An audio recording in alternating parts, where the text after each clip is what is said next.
आजकल के ज़माने में जैसे जैसे दुनिया आगे बढ़ रही है, घरों में दीवारें कम और शीशे ज़्यादा लगने शुरू हो गए हैं। उसकी वजह क्या है? क्योंकि इंसान की नेचर बदल रही है। इंसान को खुलापन चाहिए, लेकिन इसका मतलब ये नहीं है कि वो हर वक्त खुला रहे। उसमें लिमिटेशंस होती हैं। हमने शीशे तो लगा लिए हैं, लेकिन हमने उसके आगे पर्दे भी लगाए हुए हैं। पर्दे का काम क्या होता है?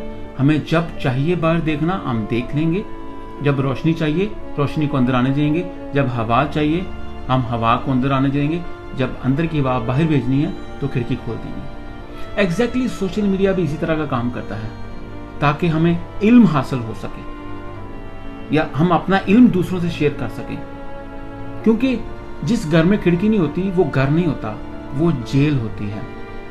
तो सोशल मीडिया को बंद करना ऐसे ही है जैसे अपने घर को जेल बनाना, अपने शहर को, अपने मुल्क को जेल बनाना।